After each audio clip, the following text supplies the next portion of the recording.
In today's episode, I'm trying to navigate the windy coast of southern Australia. It does feel strange to think that I need to get there, but I'm heading in. So we're going to go to the most southern point of the Australian mainland called South Point. I have to make some quick manoeuvres to avoid traffic. Jesus, no, not liking this at all. I make even more off-track deviations. I'm not going to fly directly over the top. We're going to skirt around the edge of that one. And traffic jams in Melbourne. Yankee Zulu, and the traffic you're following showing 60 knots. It doesn't get much busier than that.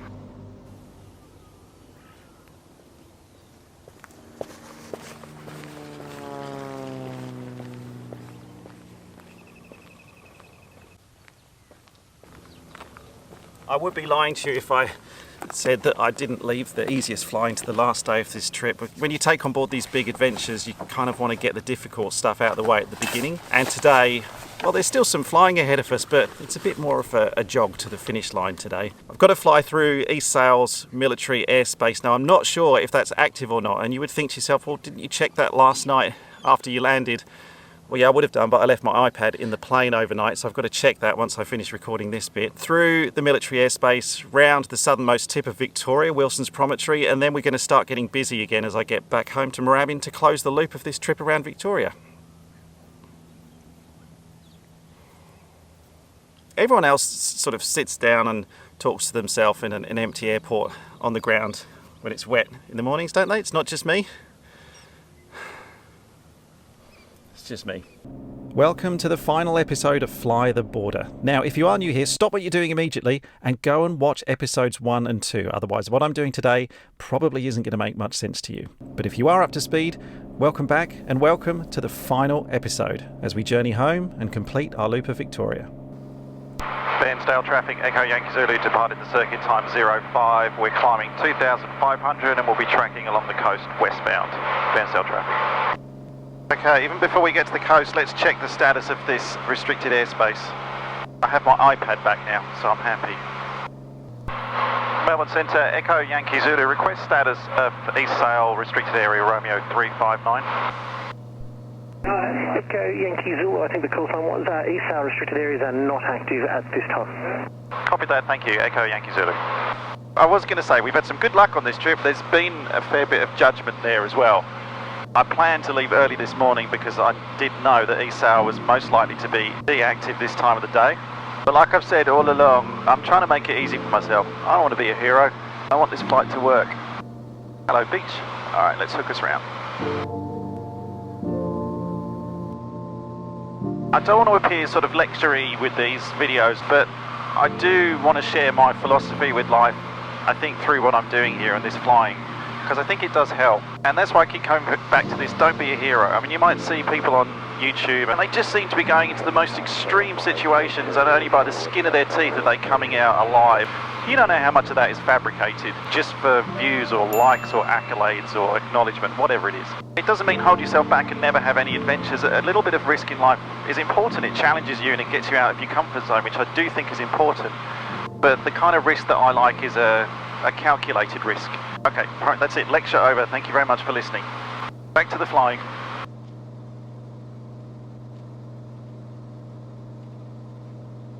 Stupid map.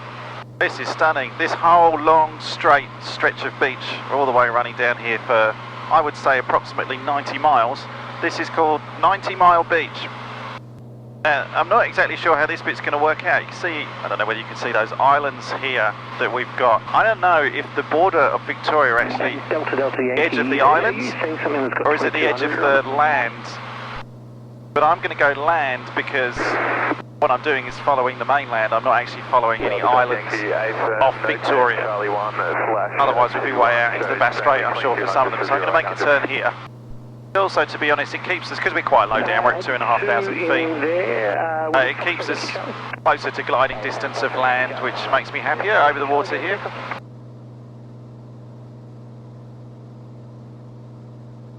That's Sunday Island out to the left, and then you've got Snake Island, Townsend Point. Beautiful, actually. That's where we're heading. Being so used to flying in straight lines everywhere, it does feel strange to think that I need to get there, but I'm heading in this direction now. We've got to go round this big bay. The advantage of doing it this way, though, is I've never flown around here before.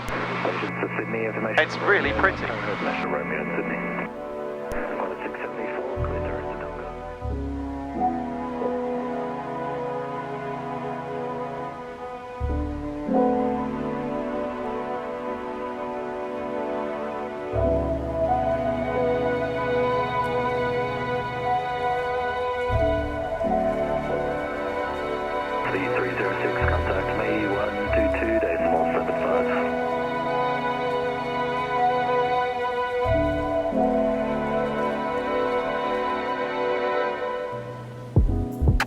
got two different frequencies for Melbourne at the moment. As we go in between a couple down here, because I'm not going in a straight line, I don't just neatly hop from one frequency to another. I kind of go into one and out of another and into one. So occasionally you just get both channels talking away. The conditions improving at home, but anyway, I'll get you to...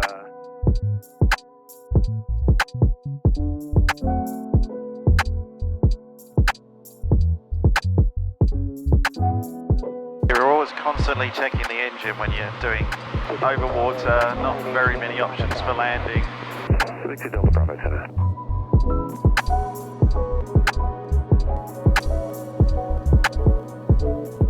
And there it is, the southernmost point of mainland Australia.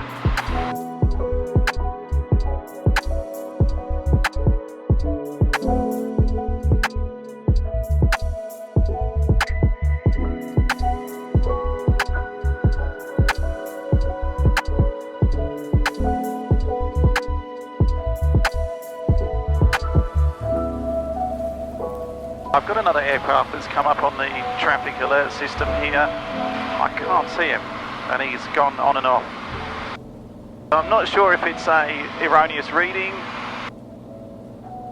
It probably is, to be honest, but you can never assume that. The trouble is you get a bit obsessed of looking in one spot, like he was there 5 minutes ago, and so you just keep looking there, but obviously the planes move. This is very different to the flying along the coast we had on the first day, isn't it? Down at 800 feet, ducking underneath the clouds. Not sure whether we'd be able to turn inland to Mildura. But today, what a difference a couple of days make. Hey Steph, isn't that Phillip Island up ahead? That's part of Victoria. Why are you turning right now and not flying around Phillip Island?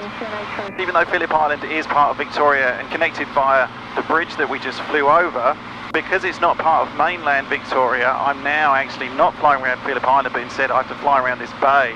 But this is the last bay that we get to before we get to Port Phillip Bay, which is home base again. Turin Airport up ahead has got quite a reputation for being busy. There's actually a danger area around Turin Airport for that very reason. So even though that's on the coast and I should be following the coastline around there, once again I'm going to put safety first and I'm not going to fly directly over the top of Turin Airport, so we're going to skirt around the edge of that one. Turin traffic Romeo 0 Lima is taxiing runway 04 Turin. Alright, so someone's actually down there at the airport 04, they're taxiing. They're taking off in that direction. Turin traffic Romeo 0 Lima is entering runway 04 Turin. Just looking on flight radar, I've got some other traffic. So I think the times of being on our own, enjoying some solitary time down here on the coastline, I think is slowly, or not slowly, quickly coming to an end. Hate being that close to other planes, getting busy now.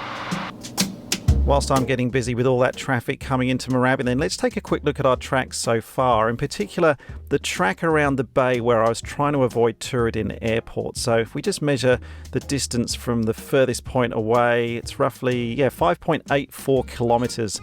Not too bad a deviation, especially compared to some of the other big off-track deviations we've had earlier on in this series. But I flew around the bay, came around the heads. This is where I was starting to get busy with all that traffic. Not too bad, up the coastline, but just before we get into Moorabbin, this circle in the sky, and there's a story behind that. 731, just stand by, short for line. 731, stand by. Oh, so much traffic. 1, 2. Moorabbin Tower, Tango Uniform Sierra, Sierra 1500 inbound with November. Jesus, no, not liking this at all. Tango Uniform Sierra, I think you were clipped there, say again. Sierra 1500 inbound with November. Well, this is wrecking my track right now. There were 4 other aircraft at Carrum there, and there is no way that I'm going to squeeze this aircraft in between those other 4. I've never seen 4 aircraft on there at one time, all at Carrum. Not including me. Up India Victor Tango. Rabbit Tower, Echo Yankee Zulu approaching Carrum 1500 inbound with Oscar. Yankee Zulu, Moorabbin Tower, joint final, runway 35 left. 35 left, Echo Yankee Zulu. Yankee Zulu, and the traffic you're following about a mile and a half final, showing 60 knots. Copy, to slow down here, Echo Yankee Zulu. Traffic, 10 o'clock. safe. Altitude less than 1 mile. Traffic 3 o'clock. Yankee Zulu, High clear to 1 land. mile. Clear land, echoing Zulu.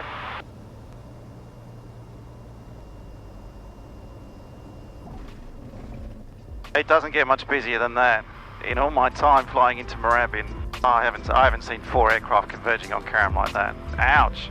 A huge thank you for following along on this trip with me. If you've watched all 3 episodes, it really means a lot. Your support here on YouTube is a reason why I do these sort of challenges and push myself. So look, I'm really grateful for it. And as a means of saying thank you, in the next video, I'm going to overlay the GPS track that we've been tracking all over the last 3 days onto an actual map of the state borders of Victoria to see just how bad a job did I do of trying to accurately fly the border of Victoria.